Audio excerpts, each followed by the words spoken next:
ازيكم عاملين ايه؟ يا رب تكونوا بخير. رمضان كريم وكل سنة وانتم طيبين. قبل ما نبدأ الفيديو ما تنسوش تصلوا على النبي وتشتركوا في القناة وتفعلوا الجرس وتدوسوا على اللايك، ويلا بينا نشوف فطار سادس يوم رمضان. فطارنا النهاردة هيكون فراخ بلدي. اغلبنا عارف ايه هي الفراخ بلدي وهوريها لكم قدام شوية. هجيب كمية من المية، هضيف عليها بصل وطماطم. ضيفوا الكمية اللي انتوا حابينها من البصل. بعد كده بقى هنزل بالتوابل. الطريقة دي لو الفراخ فريش فدي افضل طريقة ممكن تعملي فيها الفراخ بلدي او اي نوع من الفراخ. ولو مش فريش فانتي هتشوحيها مع البصل والثوم والطماطم. بعد كده هنزل بالمرقة.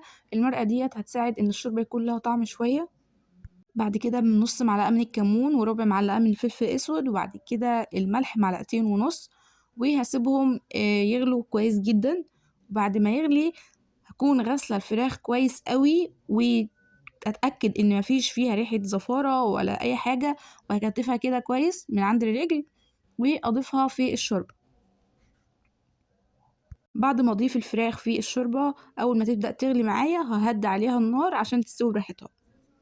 بعد ما استوت هشيل الفراخ دي من الشوربة واصفيها كويس جدا، وبعد كده هحمرها في سمنة مش في زيت لان السمنة بتديها طعم حلو قوي.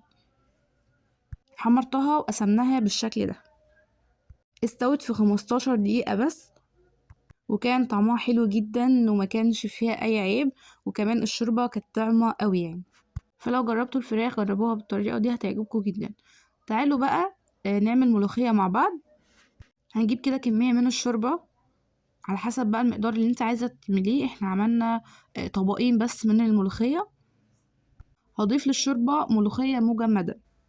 بما اننا مش في موسم الملوخية فاغلبنا هيكون عنده الملوخية مجمدة. عملت التومة اول ما بدأت تحمر، ضفت لها معلقة من الكزبرة الناشفة وده بيفرق جدا في الطعم. هنعمل بقى العصير مع بعض وهيكون عصير جوافة بالموز. هنجيب 3 حبات جوافة كبيرة عليهم 3 حبات موز. واقول لكم كمان سر ان العصير ده لونه ما يتغيرش. العصير ده او اي نوع عصير بجانب العرقسوس يوميا في رمضان. هنا بقى السر ان العصير ما يغيرش لونه بسبب الموز وهو نص الليمونه. ولو عندك الكميه اكتر فانت هتضاعفي كميه الليمون. الليمون ما بيفرقش خالص في طعم العصير ولا بيغير فيه. هو بس هيحافظ لك على لونه انه ما يتغيرش بسبب الموز.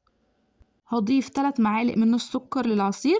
والافضل ان احنا منكترش سكر على اي نوع عصير. لو حابين بقى تزودوا كميه السكر على حسب رغبتكم.